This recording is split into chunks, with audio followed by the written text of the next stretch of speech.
Olá! Hoje eu vou falar sobre um assunto que eu já falei em outros veículos, que deixou muita gente intrigada, que é a polêmica sobre o livro da Anne Frank, o Diário da Anne Frank, a adaptação gráfica dele em versão história em quadrinhos. Bom, essa obra ela foi objeto de uma discussão de pais de uma famosa escola de São Paulo e acabou ganhando páginas de jornais, redes sociais, enfim. Enquanto de um lado alguns argumentavam que tinha conteúdo pornográfico ou inadequado para jovens de 12 anos, outros procuraram defender os aspectos positivos da obra. Eu acredito que no pano de fundo desse debate tem muita confusão sobre sexualidade e sexualização na infância e na adolescência. E é por isso que eu gostaria de trazer um pouco mais à tona esse assunto aqui com vocês. No vídeo de hoje você vai poder conferir o valor da obra da Anne Frank, a diferença entre discutir sexualidade e sexualização,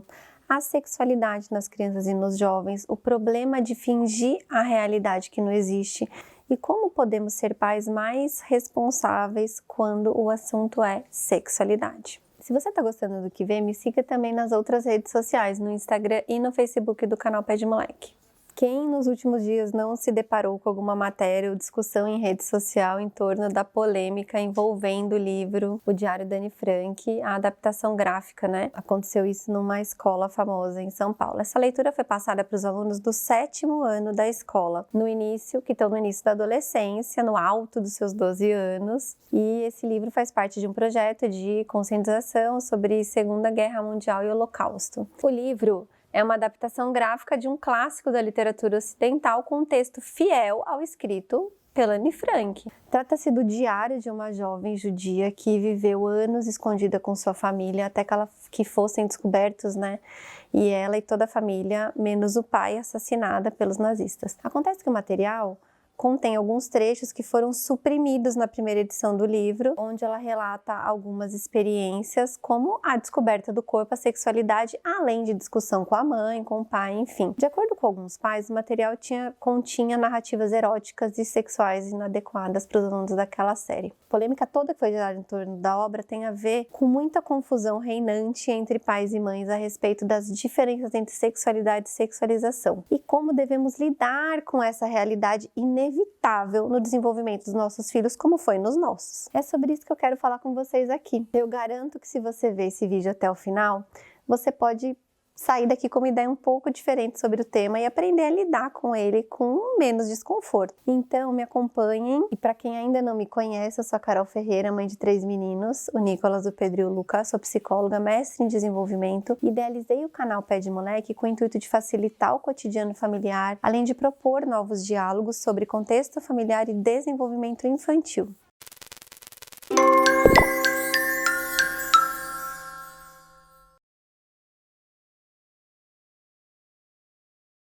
Bom, antes de mais nada, eu queria contextualizar mais o debate sem pretensão de fazer crítica à escola ou aos pais envolvidos na polêmica. O que aconteceu em torno do livro da Anne Frank acontece todo dia a respeito de literatura, de obras das mais diversas, de filmes, de séries e de uma miríade de conteúdos veiculados na internet. Para quem não conhece, o livro em questão, ele é uma nova versão gráfica de um clássico da literatura ocidental, com texto fiel ao escrito com Anne Frank, com novas páginas que foram disponibilizadas. É o diário, de uma jovem judia, como eu contei para vocês, que viveu alguns anos escondida com sua família, até que fosse descoberta e assassinada pelos nazistas. Então, ela relata o quê? Medo da vida escondida, preconceito, os sofrimentos, as situações cotidianas, os conflitos internos de uma adolescente isolada com a sua família, vivendo os horrores do Holocausto. Porém, conforme foram publicados trechos anteriormente suprimidos das primeiras edições, a gente ficou sabendo que o livro é um pouco mais que isso. Como qualquer jovem em fase de crescimento que ganhou o costume de refletir sobre si mesma e o mundo num diário, a Anne se depara com mudanças no seu próprio corpo, com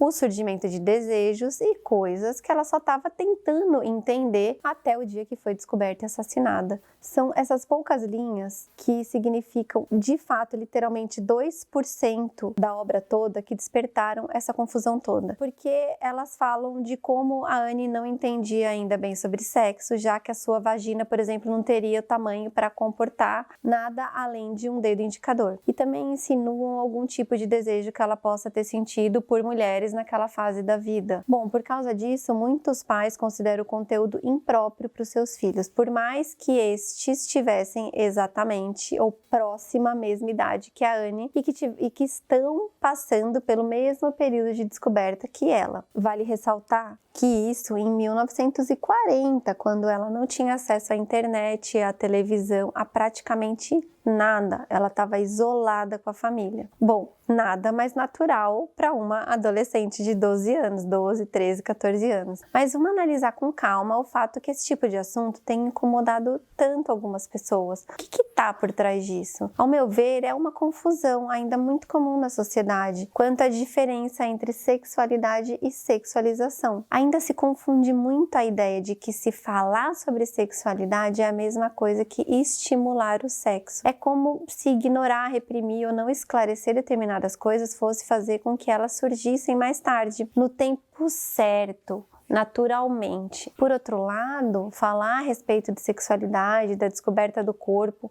ou mesmo sobre relação sexual em si, seria então uma forma de acelerar ou despertar o interesse dos jovens e da criança fora da hora, do tempo natural que eles deveriam desenvolver para isso. Só que o problema é que essa concepção, se tem um fundo de verdade quando se trata de não precipitar temas que não são próprios do universo infantil para crianças muito novas, por exemplo, acaba contribuindo para a criação de uma visão artificial sobre o desenvolvimento das crianças e dos adolescentes. Na escola, por exemplo, a sexualidade já se torna um assunto da instituição no momento em que a gente fala sobre reprodução nas aulas de biologia e ciências. Mas muito antes disso, a maioria absoluta das crianças e adolescentes já sabem que existe sexo ou uma dimensão reservada da vida dos casais que é responsável pelo nascimento dos bebês. Ou alguém acha que dá para chegar nos 12 anos acreditando que os bebês vêm das cegonhas. Gente, desculpa, mas é como acreditar que dá para chegar na adolescência acreditando em Papai Noel e um coelhinho da Páscoa. E adivinha onde que eles vão descobrir que isso é uma mentira, que existe uma coisa chamada sexo? Se não for na escola ou em casa, onde eles vão descobrir? Na televisão, na internet, no celular, nas conversas com os amigos e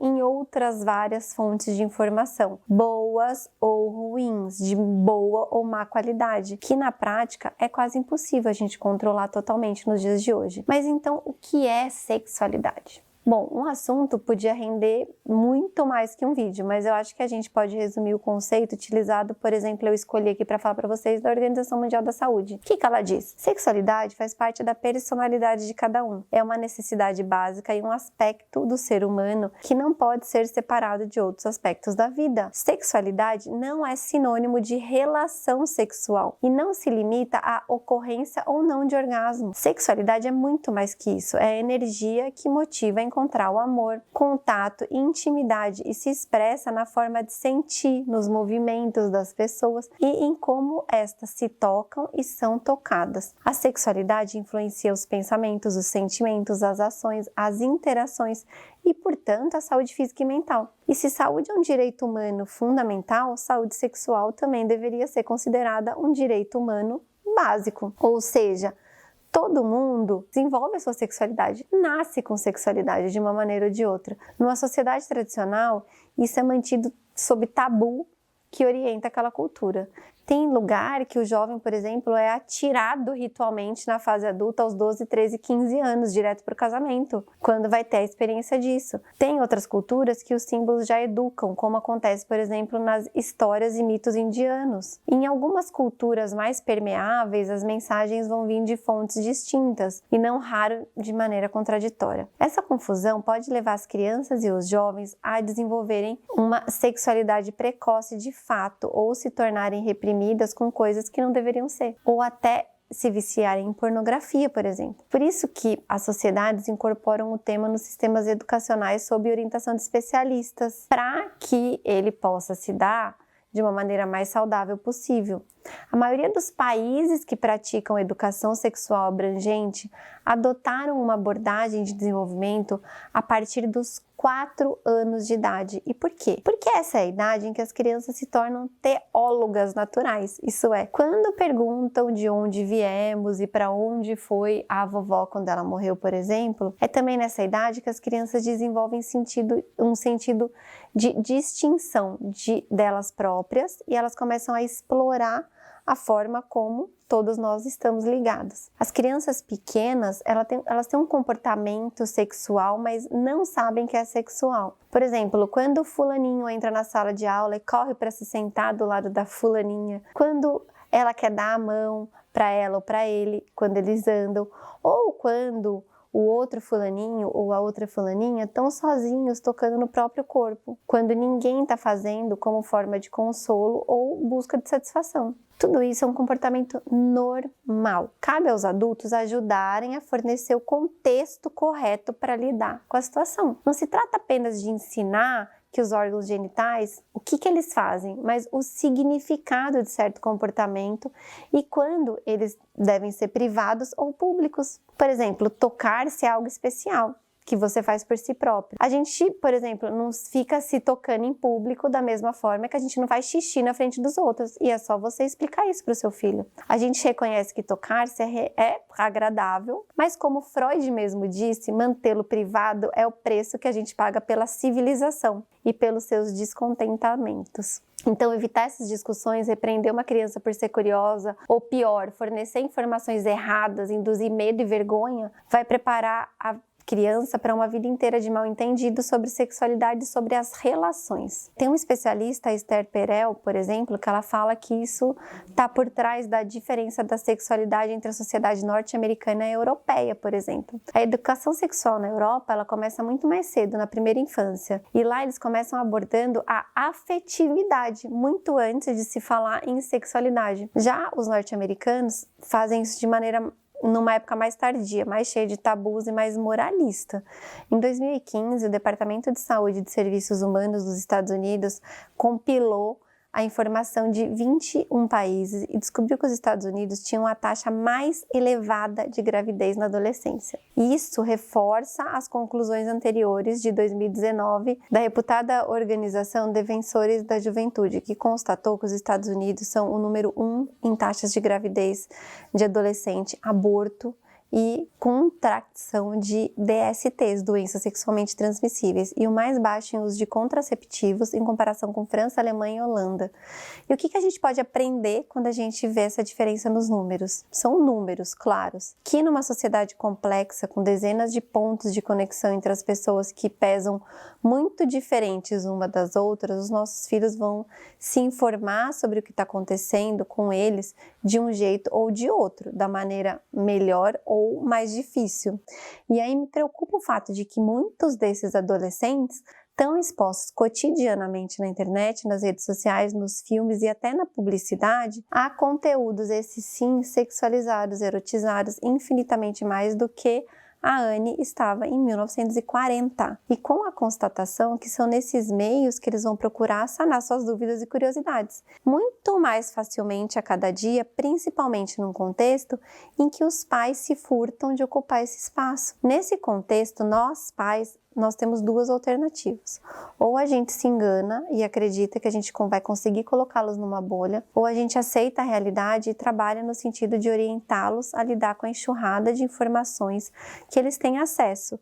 E aí a gente mantém o canal aberto de escuta, participa do amadurecimento deles e nos tornamos referência para o diálogo. Então é preciso pensar sobre o quanto os nossos filhos almejam atender às nossas expectativas, inclusive atuando para demonstrar uma ingenuidade que eles não têm mais, já que da natureza dos hormônios e da própria condição humana, ninguém pode fugir. E a minha pergunta é, como você quer estar nessa relação? Você quer estar de verdade ou você quer participar dessa atuação? O que a gente está ensinando quando a gente escolhe um desses papéis? E aí minha pergunta é, o que existe de melhor que a literatura para permitir o contato com temas como esse de forma espontânea? E aí vamos lembrar que uma obra é diferente para cada pessoa que lê. E a nossa interpretação diz muito mais sobre quem a gente é do que sobre a intenção do autor ou sobre uma suposta essência do texto.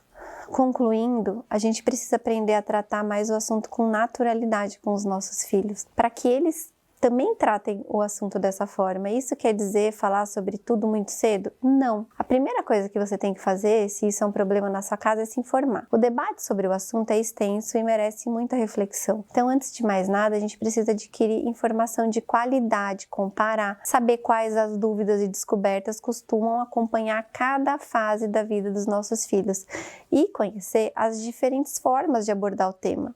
Em outros vídeos, eu posso até falar mais sobre esse assunto aqui no canal. Mas o recado que fica é o seguinte: desconfie dos seus próprios preconceitos. Quem te ensinou isso sobre sexualidade ou sobre sexualização na infância? Como você passou por isso? O que você leu a respeito? Como você lidou com isso quando você era criança ou adolescente? Será que poderia ter sido diferente? Reconhecer o que a gente não sabe é o primeiro caminho para a sabedoria. E quem procura conhecimento sempre acha. E conhecimento é libertação, por mais incômodo que possa ser adquiri-lo. E aqui eu queria falar sobre 2 aspectos importantes que me perguntaram muito durante esse processo todo. Uma coisa que incomodou muitos pais foi o fato das crianças terem lido a obra em voz alta.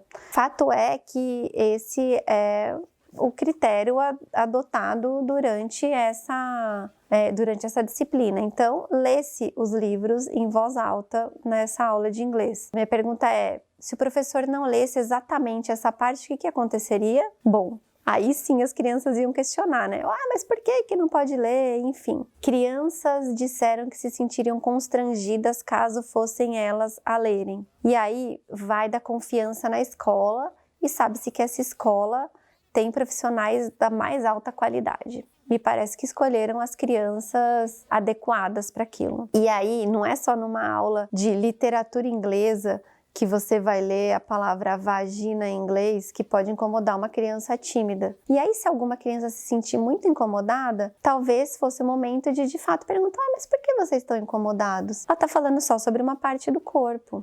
Ouvi também alguns comentários sobre, nossa, mas minha filha chegou em casa falando que por que a Anne Frank estava colocando um dedo na vagina, ou por que colocaria um dedo na vagina? Bom, aí o que você poderia falar para sua filha? O que você acha? A primeira coisa, gente, é sempre perguntar para os nossos filhos a opinião deles, e assim a gente vai saber até onde eles sabem. A gente vai conseguir tatear isso, até onde a gente pode ir. E aí, de acordo com a resposta, você poderia falar de maneira bem natural. Olha, se a gente ler de novo esse parágrafo, a gente vai ver que ela estava tentando pensar e descobrir sobre o órgão sexual dela. Era isso que ela estava fazendo.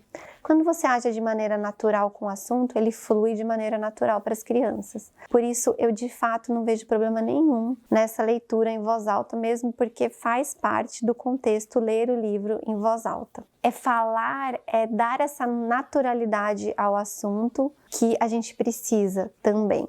Se você chegou até aqui, é porque você é uma mamãe ou um papai muito dedicados, que se preocupam em trazer mais conhecimento para você, para sua família, e o mais importante, para o seu relacionamento com seus filhos. Não fique só por aqui. Se você quer saber mais sobre outros temas, não deixa de comentar aqui embaixo as suas dúvidas e de mostrar o canal também para outras mamães e papais. E se você ainda não se inscreveu no canal, se inscreve agora, porque tem muita coisa legal na programação para te ajudar no dia a dia. Fiquem ligados nos próximos vídeos e até breve.